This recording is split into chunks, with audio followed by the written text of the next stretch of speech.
आज चौथा जो सतिपट्ठान है धम्मानुपस्सना, उसको शुरू करेंगे। पहला पर्व है निवरण पंपम, तो उसको पढ़ने की तैयारी के रूप में थोड़ी देर मन को शांत कर लेते हैं। पहले तीनों सतिपट्ठानों का ओपन अवेयरनेस से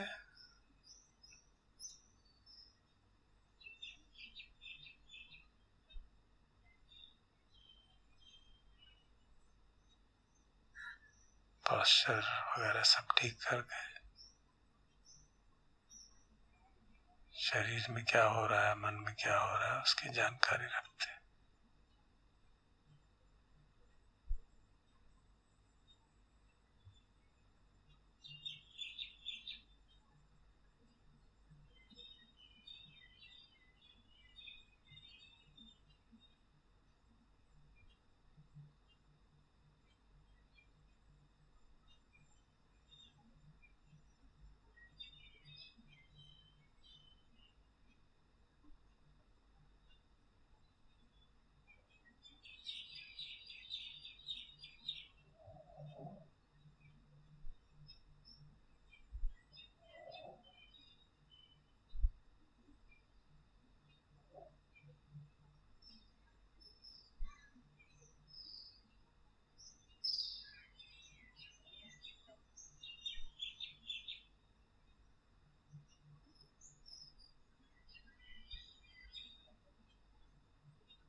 कभी मन में कोई विचार ज्यादा आ रहे हो तो थोड़ी देर आनापान कर सकते हैं।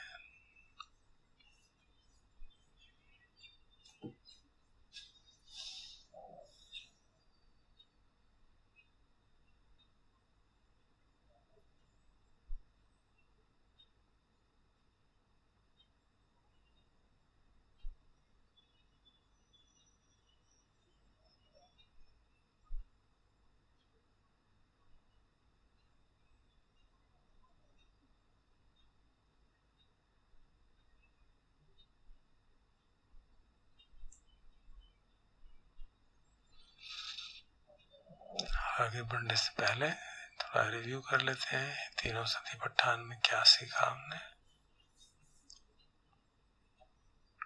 पहला कायानुपස්සना, उसका मुख्य उद्देश्य ही था अत्थिकायोतिवापनस्य सति बच्चुपट्ठिता होती। जो भी काया के आयाम हमने देखे उन सब के प्रति अंततः ये अंतर्दृष्टि जागे, ये इंसाइट जागे, ये सब काया है, प्रकृति का भंग है, ये मेरी काया, ये मैं नहीं हूँ। प्रकृति के नियमों के अनुसार ही चलती है, सांस अंदर आता है जाता है,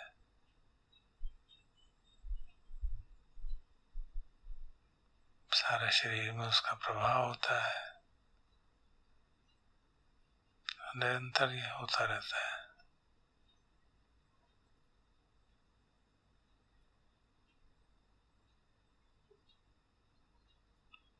बाहर बाहर से शरीर बड़ा सुंदर दिखता है, आकर्षक लगता है, जरा इसकी चमड़ी के अंदर झांक के देखे तो सब सुंदरता का भ्रम समाप्त हो जाता है। और इतना अनित्य कि मालूम नहीं कब मृत्यु को प्राप्त हो जाए। और यही शरीर सड़ता फिरता जलता रहता है।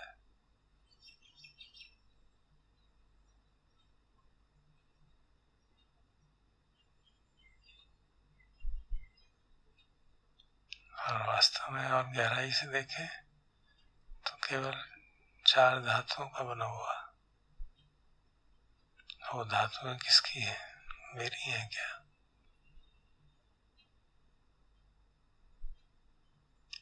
धातुओं का खेल, कभी अग्नि धातु की बहुतायत है, इंटेंसिटी ज्यादा है, कभी जल धातु, कभी वायु धातु, कभी पृथ्वी धातु, और मन की स्थिति के अनुसार, वातावरण के अनुसार, भोजन के अनुसार बदलता रहते हैं। सांस जो है वायु धातु हम निरंतर लेते रहते हैं, छोड़ते रहते हैं।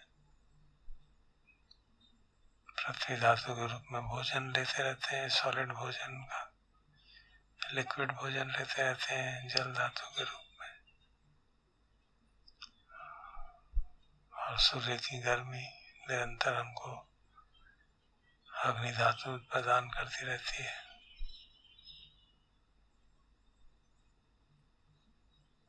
तो ये शरीर प्रकृति का अंग है। जैसे एक पेड़ है अग्नि जल पृथ्वी वायु से पोषित रहता है, वैसा ही ये शरीर भी।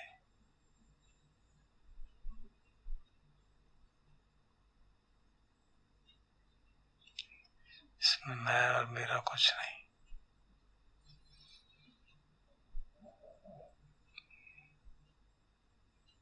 ये बात जितनी आत्मसात होती चली जाए उतना हमें सतिपट्ठान का प्रभाव होने लगा। अभी तो हम सतिपट्ठान एक प्रैक्टिस के रूप में कर रहे हैं, उसका प्रभाव हो और हमारी अंतर्दृष्टि बने, हमारा नजरिया बदले तो सचमुच में सतिपट्ठान का प्रभाव होने लगा।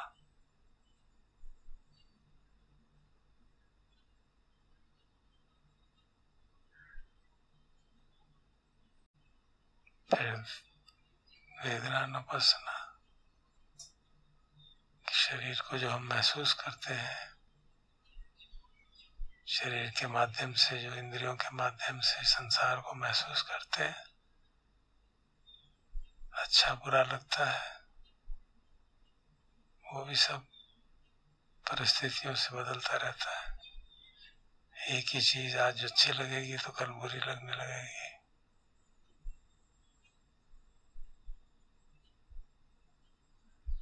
आज जो प्रिय लग रहा है, सुखद वेदना दे रहा है, कल हो सकता है दुखद वेदना देना शुरू कर दे। बिल्कुल अनित्य, मेरे वश में नहीं। मैं चाहूं कि हमेशा प्रिय वेदना हो, और सारा जीवन अधिकतर लोग इसी उधेड़-बुन में लगे रहते हैं। जीवन का उद्देश्य यही है कि प्रिय वेदना होती रहे हमें। आँख से जो देखें वो अच्छा लगे, इस कान से जो सुने वो अच्छा लगे, मुँह जो सूंघे वो अच्छा लगे, जो खाएं वो अच्छा लगे, जो छुएं वो अच्छा लगे, और जो विचार करें वो भी अच्छा लगे। हर इम्पॉसिबल प्रोजेक्ट में हम लगे रहते हैं।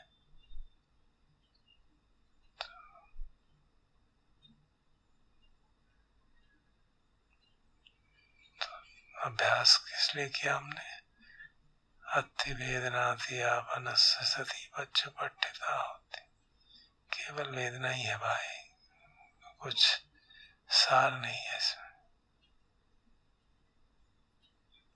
और फिर सचमुच में जब ये बात समझ में आ जाती है, यावदेव ज्ञान मत्ता है पटिसति मत्ता है अनिश्चितो च विहरति न च किंचि लोके उपाधीयति। संसार में किसी भी चीज के प्रति कोई उपादान नहीं, कोई अटैचमेंट नहीं, बिल्कुल इंडिपेंडेंट, अनाश्रय होकर जीवन बीत सकता है।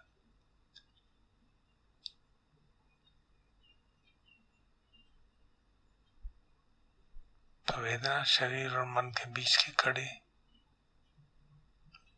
इंद्रियों के स्पर्श से उत्पन्न होने वाली वेदना महसूस मन करता है। और फिर तीसरा सतिपट्ठान, उसमें शुद्ध मन की बात, चित्त में क्या हो रहा है, राग जाग रहा है कि द्वेष जाग रहा है, चित्त संक्षिप्त है कि विक्षिप्त है, समाहित है कि असमाहित है, जो कुछ भी है वो मैं नहीं, मेरा नहीं है।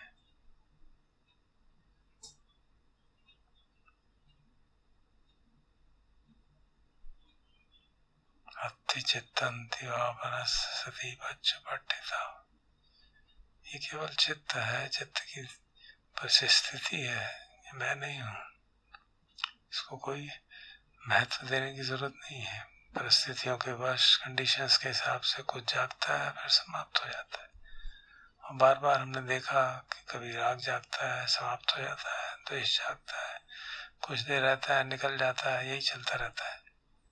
तो क्यों हम इसको अपना मान लेते हैं?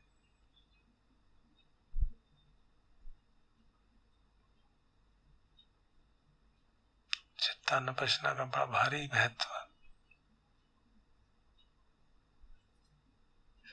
सारा जीवन हम राग से प्रेरित होकर सुखद वेदना के पीछे लगे रहते हैं, और देश से प्रेरित होकर दुखद वेदना से भागते रहते हैं।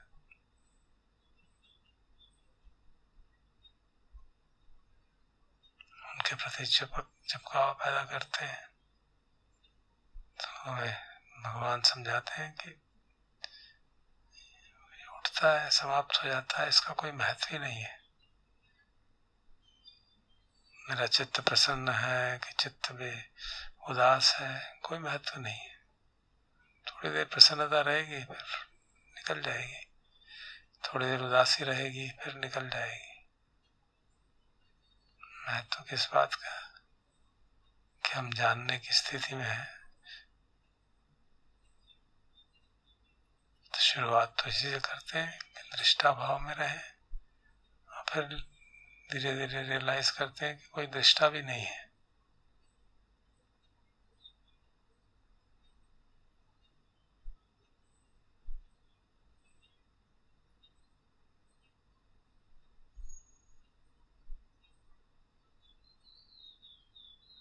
जो देखने की क्षमता है, जिसको मैं कहता हूँ, वो मेरी पर्सनल कोई क्षमता नहीं है। प्रकृति प्रदत्त एक जानने की क्षमता है हमारी, जो सभी प्राणियों में है, जो सब लोग जीवित हैं उसके साथ जुड़ी हुई है ये जानने की क्षमता। जीवन का एक अंग है, जीवन का एक फैसेट है, द नोइंग एबिलिटी।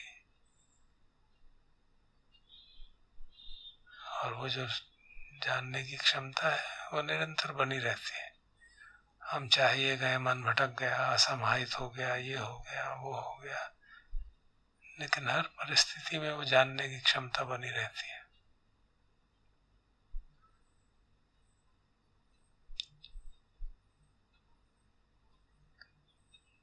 जो 6 विज्ञान है वो बदलते रहते हैं, लेकिन ये जानकारी बनी रहती है कि अब देखा जा रहा है, अब सुना जा रहा है, अब सूंघा जा रहा है।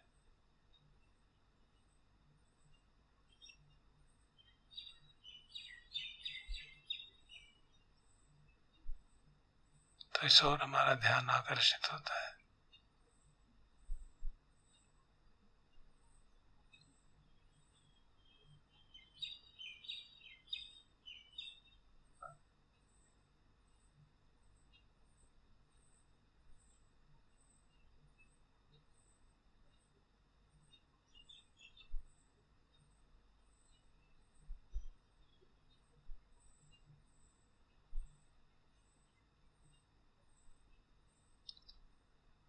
तो हम प्रेरित हुए कि ओपन अवेयरनेस से काम करें, कोई अपनी तरफ से एफर्ट ही ना करे, जानने का एफर्ट भी ना करे।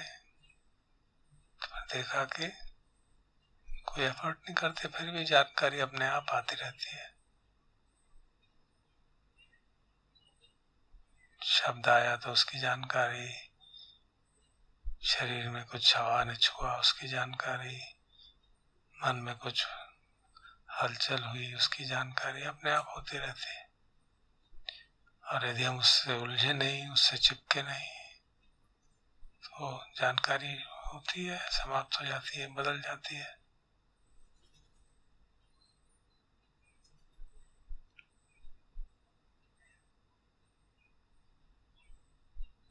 तो ये जानने की क्षमता है, इसी को थाई फॉरेस्ट मास्टर्स चित्त कहते हैं, हार्ट कहते हैं। शायद इसलिए कि ये मान्यता है कि ये हार्ट सेंटर में बेसिक एबिलिटी है नोइंग की। जबकि सत्य ये है कि वो कोई चीज नहीं है जिसकी कोई लोकेशन नहीं है।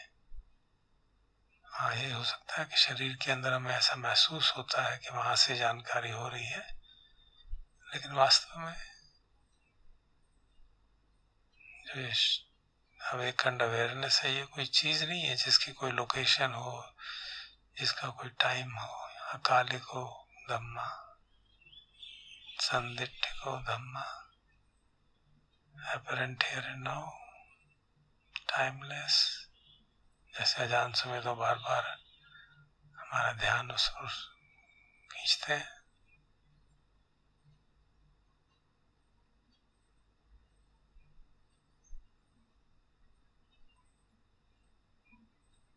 तो अगर कोई आश्रय लेने की चीज है तो ये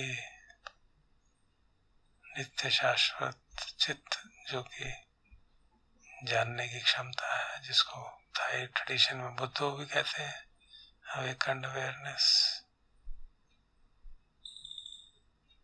भगवान ने खुद कहा था बुद्धोस्मि, कि मैं मनुष्य नहीं हूं, बुद्धोस्मि, मैं अवेकन्ड अवेयरनेस हूं, शुद्ध चित्त, शुद्ध जानने की क्षमता हूं।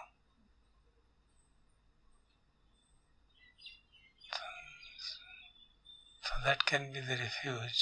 हमको बार बार लोग बहुत समय तो कहते रहते हैं,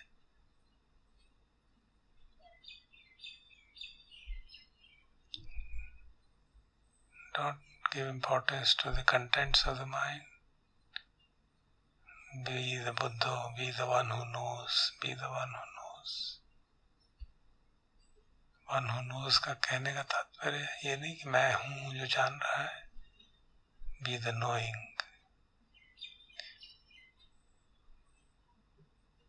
और knowing अपने आप ही हो रही है, आपको कुछ करने की जरूरत नहीं है.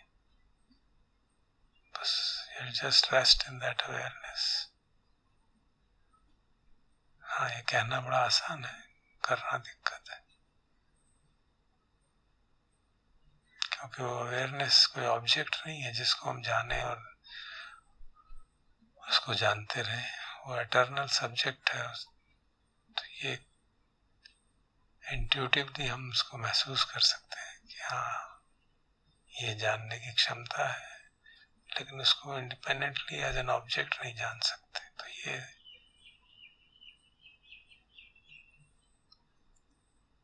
उसकी सूक्ष्मता है, सटलिटी है.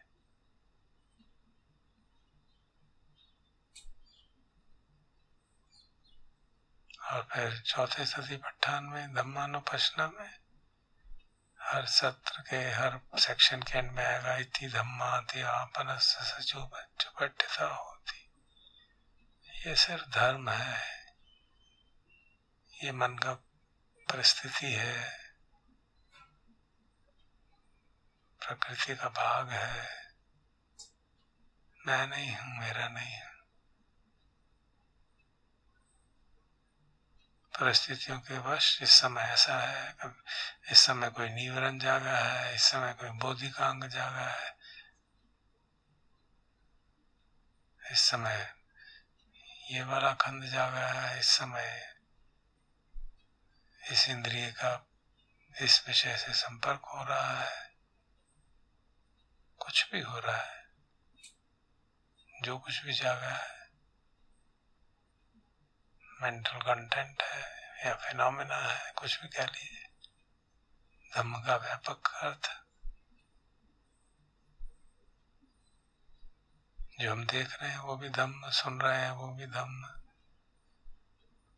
सोच रहे हैं वो भी धम्म. तो इन सब में कोई सार नहीं है. तो इन सब चीजों से वो सार ही विहीन बताने का तात्पर्य क्या है कि जो सार है वो अवेकन्ड अवेयरनेस है. इस सारे प्रपंच का सार अवेकन्ड अवेयरनेस है, जो कि हमारे कर्मों के अनुरूप हमें एक्सपीरियंस देती रहती है.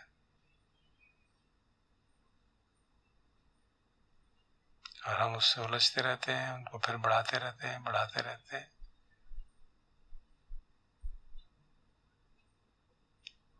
और अगर सचमुच में ये बात पकड़ में आ जाए, हमारे अंतरतम तक पहुंच जाए,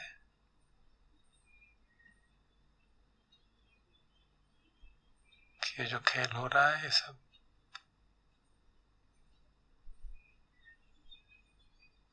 चित्त की धारा में जो भी खेल हो रहे हैं, सब कर्मों के कारण मैनिफेस्टेशंस हो रहे हैं, विपाक चित्त आ रहे हैं. और हम उन विपाक चित्त में उलझे ना, उसको मैं मेरा अपना मान के उसको सुधारने का कोशिश करें, उसको बिगाड़ने की कोशिश करें, तो फिर कर्म संस्कार बनते जाते हैं, बढ़ते जाते हैं. तो अगर हमें विसंखार गतम चित्तम की तरफ बढ़ना है तो उसको उनको अपना फल देने दें. वो भी अनित्य समाप्त हो जाएगा. तो देखने में देखना हो, सुनने में सुनना हो, तो ठीक साधना होगी.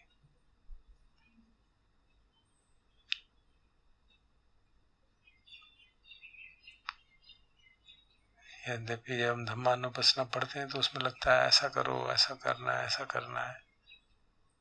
लेकिन अंततः उसका उद्देश्य ये है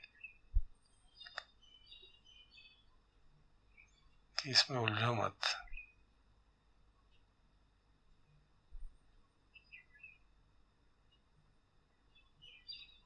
ये एक थोड़ा पैराडॉक्स है जो समझने की जरूरत है।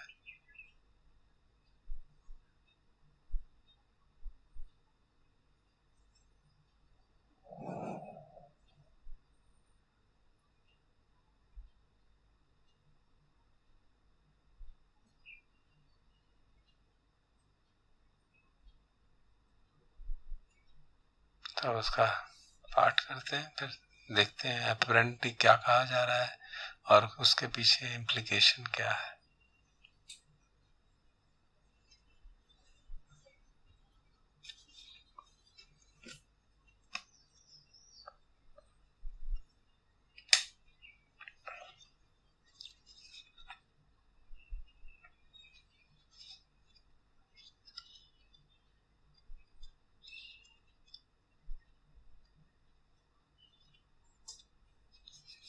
तो ये मैं मेडिटेशन मैनुअल से ही पढ़ता हूँ, धम्मानुपස්සना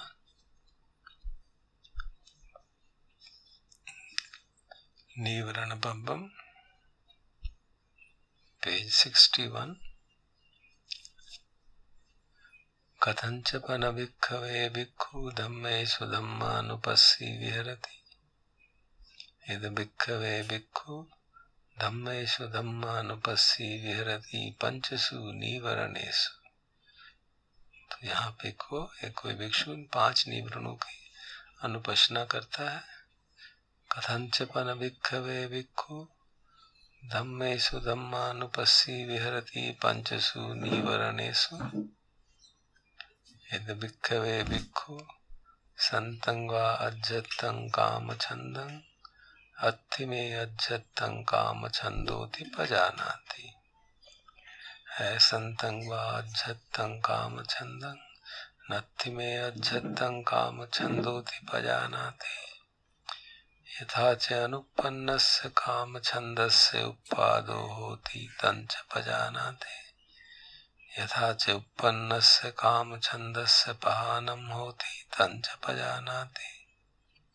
यथा च पहीनस्य कामछन्दस्य आयतिं अनुपादो होति तं च पजानाति। तो भिक्षु जो है जब उसके भीतर कामछंद है, उसको लगता है तो जानता है कि अभी इस समय मेरे भीतर कामछंद है, कामनाएं हैं, इंद्रिय सुख की कामना है। असंतं जब नहीं है तो जानता है कि नहीं है। फिर जो विशेष बात, यथा च अनुपन्नस्य कामछन्दस्य उपादो होति तं च पजानाति। वही भी जानता है कि किस कारण से जो कामछंद नहीं था मेरे भीतर इस समय, अभी कुछ समय पहले नहीं था, वो फिर दोबारा कैसे उत्पन्न हो गया, उसको भी जानता है। और यथा च उपन्नस्य कामछन्दस्य पहानं होति तं च पजानाति। किस प्रकार उत्पन्न हुआ कामछंद उसका प्रहान हो जाता है, समाप्त हो जाता है, वो भी जानता है। यथा च पहीनस्य कामछन्दस्य आयतिं अनुपादो होति। और जो कामछंद समाप्त हो गया, कैसे कारण से ऐसा हुआ कि वो उत्पन्न नहीं होता, पूरी तरह समाप्त हो गया। तो ये बेसिक स्ट्रक्चर है इसका। तो यही बात रिपीट की जाती है सभी निवरणों के प्रति, ये कामछंद के प्रति, फिर व्यापाद के प्रति, फिर संतं वा अज्जतं थीनमिद्धं जो आलस्य के प्रति, उद्धच्च कुक्कुच्चम बेचैनी है, पश्चाताप है उसके प्रति, विचिकित्सम जो डाउट रहता है उसके प्रति, और फिर अंत में इति अज्जतं वा धम्मेषु धम्मानुपस्सी विहरति बहिद्धा वा अज्जत बहिद्धा वा।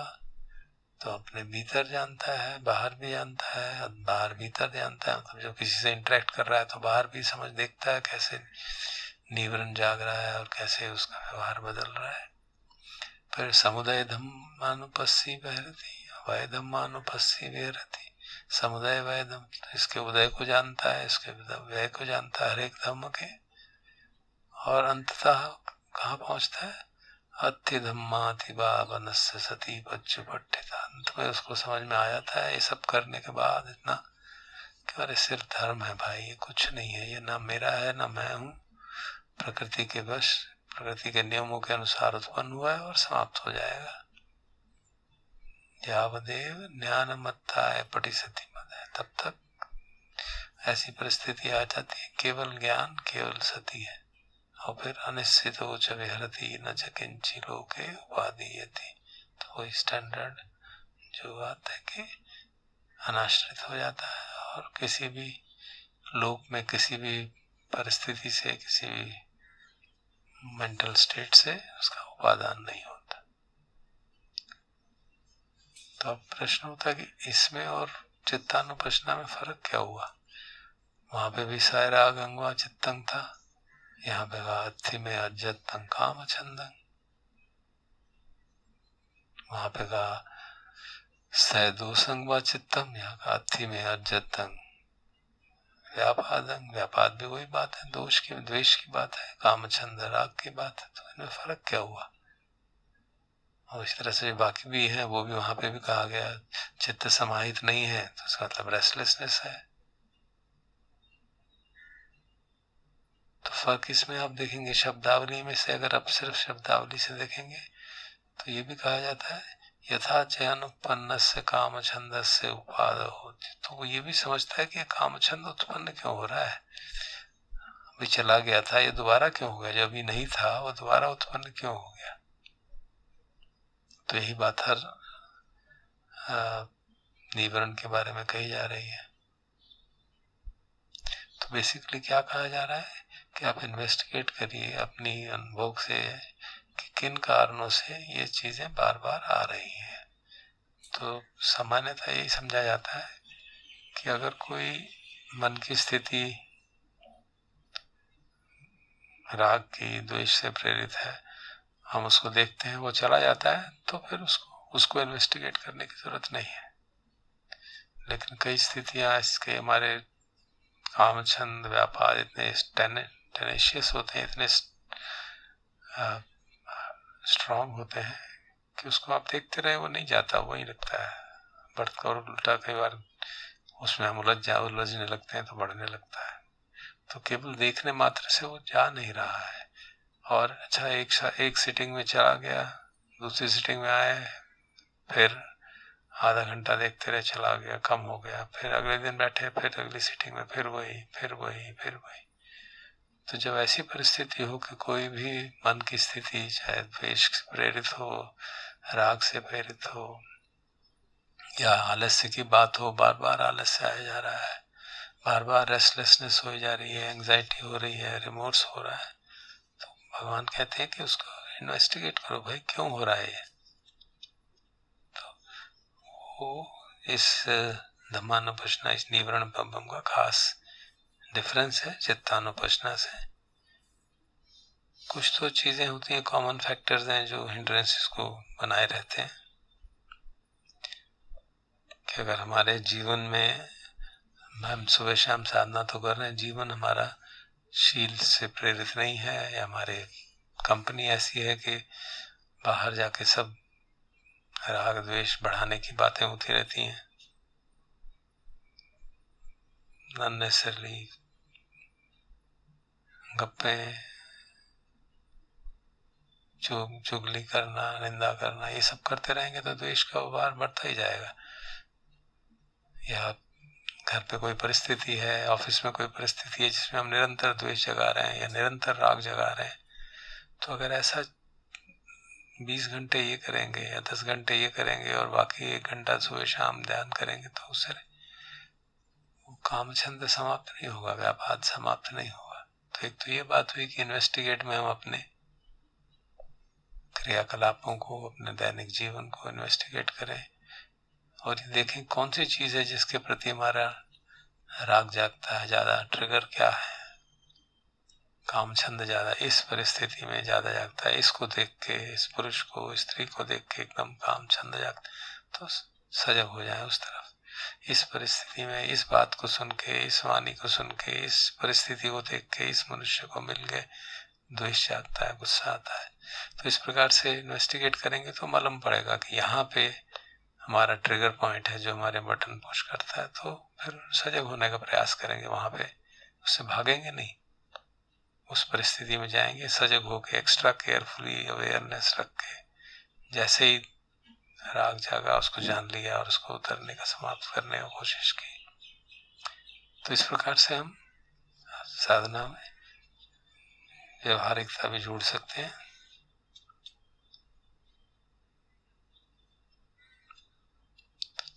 भगवान की शिक्षा को पढ़ना, समझना, वो भी इसमें महत्वपूर्ण है। लेकिन जब कोई निवरण बहुत स्ट्रांग हो जाते हैं तो हर एक निवरण के साथ एक अप्रोप्रिएट एंटीडोट लगाया जाता है। जैसे संडे को भी मैंने कहा था कि स्टार लगा के कि भाई बेसिक साधना यही है कि हम जो कुछ हो रहा है उसको देखें और उसके अनित्य स्वभाव प्रकट होते वो चला जाएगा। लेकिन धम्मानुपश्ना में बताया जा रहा है कि कुछ चीजें ऐसी स्ट्रांग है कि वो जाती नहीं है, तो फिर उसको इन्वेस्टिगेट करने की जरूरत है। उसके लिए अप्रोप्रिएट एंटीडोट्स बताए गए हैं, जो इस पुस्तिका में मैंने संक्षेप में ऐड किए डाले हुए, पेज 66 से 68 तक। संक्षेप में मैं बता देता हूँ। जैसे काम छंद अगर बहुत ज्यादा जागता है तो कई कारण हो सकते हैं। एक तो वासना का आकर्षण, तो उसके लिए अशुभ भावना, जैसे हमने कई बार अभ्यास किया, अशुभ भावना का भी। भोजन के प्रति आकर्षण होता है तो भोजन के बारे में चिंतन कि भोजन कैसा सुंदर है, मुंह में जाके कैसा लगता है, चबाने के बाद कैसा होता है। कई जगह ये भी कहा जाता है कि जो चबाने के बाद थोड़ा सा एक बार मुंह में हाथ में लेके देख लो ये क्या हो रहा है, और फिर जब पेट में जाता है तो क्या होता है, और फिर जब बाहर निकलता है तो कैसा लगता है। तो टॉयलेट में जाके फ्लश करने से पहले थोड़ी देर देख लो कि ये वही भोजन है जो मैंने खाया था बड़े चाव से। तो इस प्रकार से भोजन के प्रति जो आकर्षण है उसको कम करने की बात की जाती है। तो भोजन में के अंदर संयम रखना, और अंततः अनित्य बोध का जितना जितना हम अभ्यास करेंगे हर परिस्थिति में, तो काम छंद थोड़ा कम होने लगता है।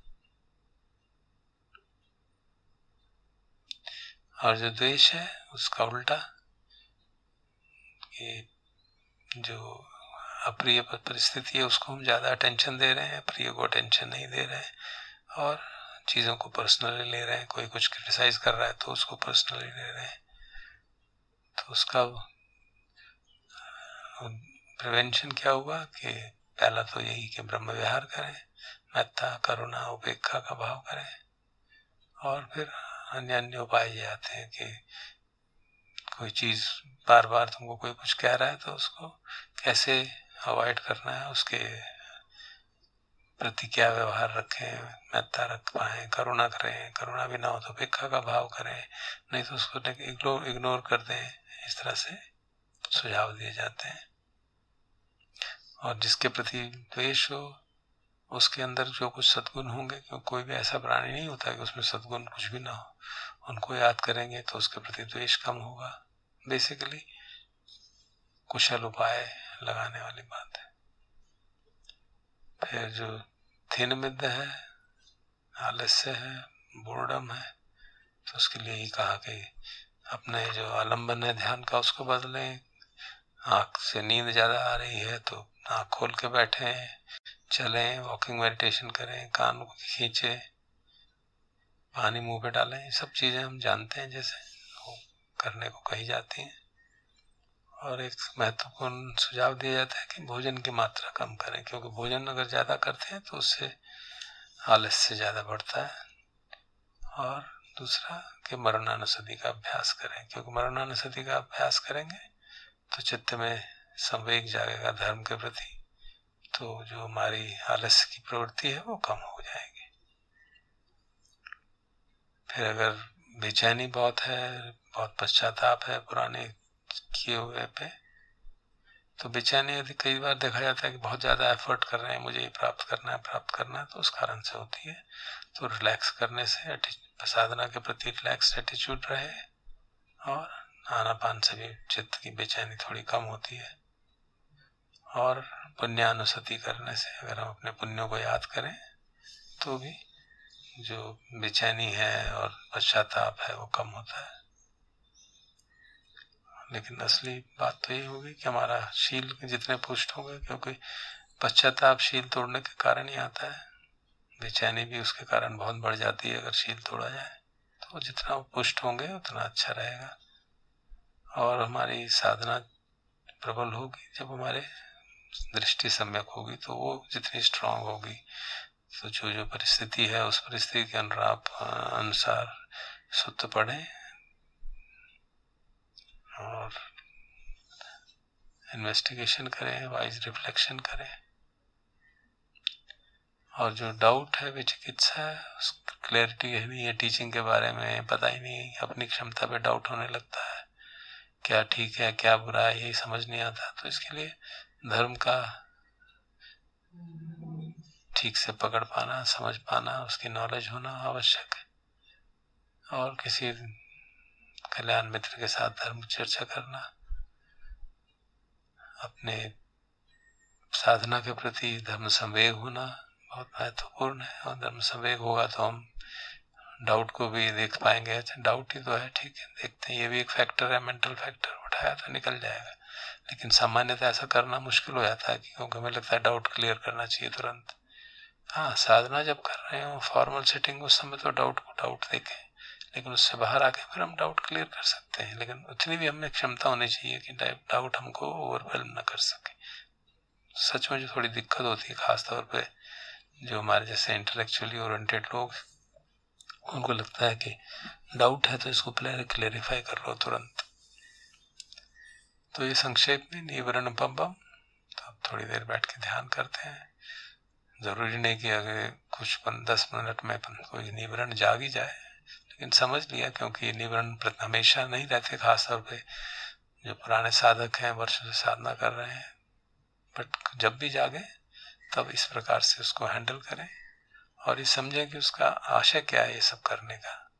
एक तो आशय ये है कि चित्त को समता में, उपेक्षा भाव में रखा जाए। बेसिकली कुछ भी जागृत हो रहा है उससे विचलित नहीं होंगे। कोई भी निवरण जागृत हो रहा है, क्यों? अति धम्मा तिवा पनस्य पति पच्चु पट्टिता होती।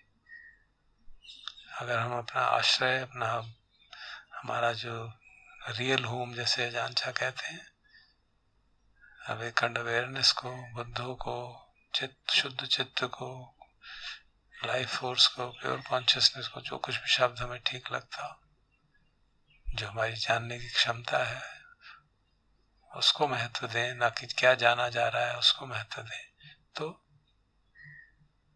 हमारे पे कोई भी मन की कोई भी धम्म हावी नहीं होगा। तो ये मुख्य जो आशय है वो मन में रखते हुए साधना कर सकते हैं। तो थोड़ी देर बैठ के open awareness and see what is going on, क्या हो रहा है शरीर में, मन में।